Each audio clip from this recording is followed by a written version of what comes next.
Përshëndetje kudo që na ndjeqni të nderuar shikues. Sot është një ditë e rëndësishme për bllokimin e vendit që tash e 7 muaj pa institucione.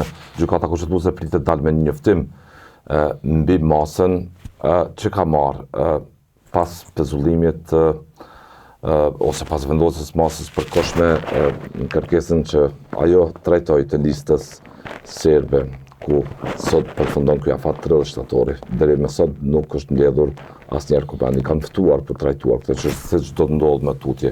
A do të respektohet ky vendim? Çfarë kahje politike do të marrë vendi? E tutje kanë ftuar analistin Afrim Kasolli. Kasolli, sot është një ditë e rëndësishme nëse Gjykata Kushtetuese do dalë me vendimin e saj që ka marrë ose pritet të marrë. Ta njoftoj publikun së paku se si e sheh zgjidhjen aty ku mbetin mbase.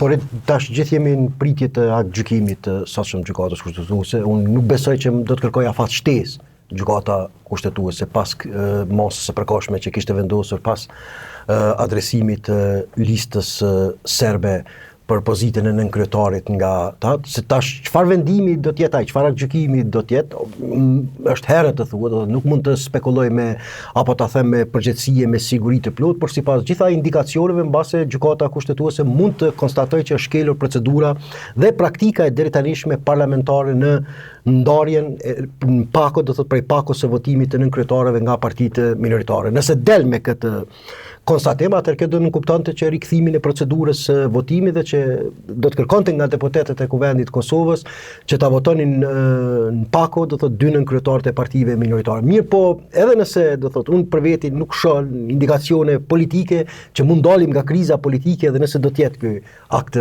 gjykimi i tillë, nuk shoh vullnet të subjekteve politike për ta respektuar në këtë fazë këtë vendim eventual të Gjykatës Kushtetuese. Nuk ishte para 2-3 ditë në një studio tjetër televizive ish shefja e grupit parlamentar të lëvizjes vetëvendosje, Mimoza Kusari, deklaroi që edhe nëse gjykata vendos që pozita e nënkryetarit i takon listës serbe, ai nuk do të ketë vota nga lëvizja vetëvendosje. Pra, subjektit më të madh politik të serbëve të Kosovës do t'i konfirmohet një e drejtë, por do të mungoj vullneti politik e demokratik për ta zbatuar atë drejtë, sepse dyshoj, por nëse lëvizja vetëvendosje nuk e bën këtë, unë kam skepsën time që edhe subjekte tjera politike parlamentare shqiptare do të jenë në gjendje ta zbatojnë këtë për shkak të situatës në cilën ndodhemi, adrenalinës elektorale e zgjedhore nga Afrika për kosto elektorale që mund të kenë, sepse lëvizja vetëvendosje do ta shfrytëzoj këtë momentum për t'i atakuar se ja do thotë u vërtetu që ishte konspiracioni e komploti ish forcave të vjetra të politike të regjimit të vjetër së bashku me listën serbe, me Gjykatën Kushtetuese që e fuqizuan përsëri listën serbe. Kjo është e shon një lloj vazhdimi të krizës politike, vazhdim të kësaj krize, të kësaj amollie dhe madje edhe më keq do të thoja, nga se kuvendi do të vazhdojë të jetë i pezulluar për shkak të mungesës së vullnetit politik, dhe ne nuk e dimë se si do të procedohet më tutje, mbase do duhet që ta kemi edhe një gjykim të ri të Gjykatës Kushtetuese që do të jetë që do t'i obligoj deputetët ose ta shpallin, ta konstatojë që kjo legjislaturë ka dështuar ta konstituojë vetveten, ose nuk di, nuk në bazë të rrethanave aktuale, do thotë nuk pres që ka sinjal politik, vullnet politik për ta respektuar vendimin atë gjykimin eventual të Gjykatës Kushtetuese, e cila do të mund të konstatonte se pozita e nënkryetarit do t'i takonte listës serbe. Dhe derisa ne vazhdojmë, do thotë, me këtë situatë në planin ndërkombëtar, Kosova vetëm po e fiton armiqsinë e vendeve, s'po tham armiqësimi, po një farë lloj ftohje, një farë lloj tensioni të partnerëve ndërkombëtar, një lloj zbeje të pozicionit të Kosovës në arenën ndërkombëtare. Po i shohim kritikat e diplomatëve që në mënyrë të vazhdueshme po e potencojnë faktin që vrehen shenja që Kosova nuk ka vullnet të jetojë sipas parametrave të planit të Atisarit. Dhe nëse mungon ky vullnet politik nga shumica shqiptare, atëherë mund të hapen tema tjera që mund ta përkeçojnë edhe më shumë krizën politike në Kosovë. Pra, personalisht, në bazë të konditave në cilat është fut klasa politike, në bazë të sjelljes së tyre politike, jam mase i skeptik që do të kemi konstituim të shpejt të kuvendit. Do të kemi Përfundimisht, jo vetëm ju Kasolli, po asnjë njeri, edhe më pak racional, edhe shumë i afërt që ka qenë mbase me partinë e Zotit Kurti, ose të tjerë, nuk e ka ndjerë këtë bilanc. Kjo situatë pa precedent. Pa precedent në aspektin, është pa precedent në aspektin juridik dhe politik. Unë po tham që do të kemi vazhdim të amollise, zvarritje të konstituimit të kuvendit. Pa gjykata, gjykimi i mëhershëm i gjykatës kushtetuese ka bërë qartë. Ky organ konsiderohet i konstituuar kur zgjidhen të gjitha trupat e tij. Dhe në këtë gjendje në cilin jemi pas zgjedhjen e nënkryetarit edhe nga partitë minoritare nuk mund të konsiderohet e finalizuar puna e konstituimit të tij. Pavarësisht që është zgjedhur kryetari dhe disa nënkryetar, shto faktin që është mbetet problematike zgjedhja e një nënkryetarit nga partitë minoritare jo serbe për shkak të proceduralizmit që ka qenë në rregull apo jo. Dhe nëse mungon vullneti politik për ta zbatuar tash aktgjykimin e ri të gjykatës, me pretendimin se gjykata nuk mund t'ja determinoj vullnetin politik përfaqësuesve të sovranit, atëherë do të vazhdojmë, do të vazhdojmë me këtë amollim. Nëse kjo është një tezë shumë problematike, nuk e përkraj, por tash kjo do të kërkonte një elaborim tjetër, raporti ndërmjet vullnetit politik dhe normave juridike, sepse nëse vullneti politik manifestohet jashtë çdo norme juridike, jashtë çdo principi kushtetuese ligjor, atëherë kjo rrezikon vetë konceptin e demokracisë kushtetuese, sepse vullneti politik duhet të zhvillohet sipas disa parametrave juridik dhe jo të hap rrugë për anarki politike e tjera. Një vullnet arbitrari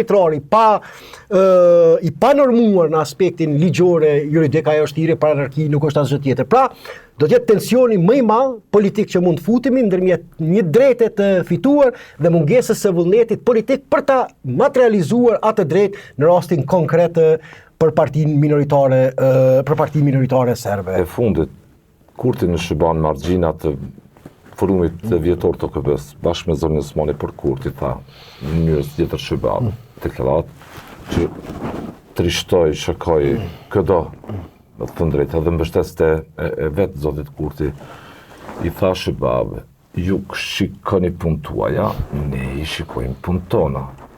Nuk është që si jemi, sinqerisht, se si shqyba, po tenton të heqë Serbin nga orbita ndikimit rus, dhe aludoj se po i kërkon Kosovës kompromis për Sovran. Unë nuk e di që kanë thënë, bani mend që shqybat kanë thënë, i kanë kërku Kosovës në herë. Si e shikoni? Po, është disa prej, është analizuar, është komentuar edhe nga analistë tjerë, tash nuk dëshiroj të përsëris. Praktikisht kjo ishte njëri prej skandaleve të radhës së kryeministit Kurti, nga se shkoi në Shtetet e Bashkuara të Amerikës jo për të vendosur kontakte e për të adresuar mospajtime dhe tensione që kanë lindur me këtë administratë amerikane, dhe nuk janë që ka tensione vetëm me këtë administratë, ka me disa administrata, por ai shkoi nga Shtetet e Bashkuara të Amerikës të drejtohet përsëri militantëve të tij politik.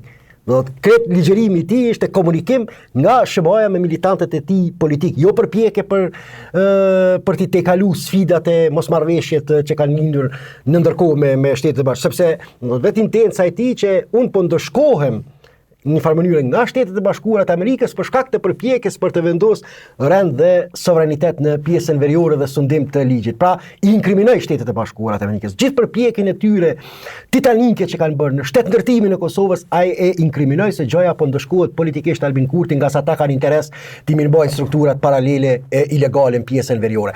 E kam thënë disa herë dhe po e përsëris, e do ta ripërsëris në vazhdimsi kur do të më jepet shanca, praktikisht është Albin Kurti që e ka minuar përpjekjen e Shteteve të Bashkuara të Amerikës për të vendosur rend dhe ligj në aspektin politik, sepse në kohën kur SHBA i kanë futur në masa sankcionuese ata individ të cilët kanë qenë të përfshirë në këto afera, lëvizjeve të vendosje ka koketuar e është koordinuar politikisht me ta. Gjithëve na kujtohen neve, a e mban mend, gjithëve na kujtohen gjatë protestave të hordhive nacionaliste serbe, njëri prej generalëve të NATO-s tash nuk kujtohet emri, kur ju drejtu përfaqësuesit e listës serbe, tha nëse edhe një herë vazhdojnë tha këto përpjekje për trazira, tha ti do të kesh personalisht punë me mua. Është pazakont një general i NATO-s t'i drejtohet një përfaqësuesi politik në këtë mënyrë. Por aja tërhoqi vëmendjen që këtu është NATO, janë Shtetet e Bashkuara të Amerikës që nuk do të lejojnë kaos në pjesën veriore. Dhe tash ka ndodhur, kryeministri Kurti e hedh në mbeturina në kosh gjithë këtë përpjekje serioze të SHBA-ve për ta rrumbullaksu plotësisht shtetëndërtimin e Kosovës dhe për ta shtrirë sovranitetin,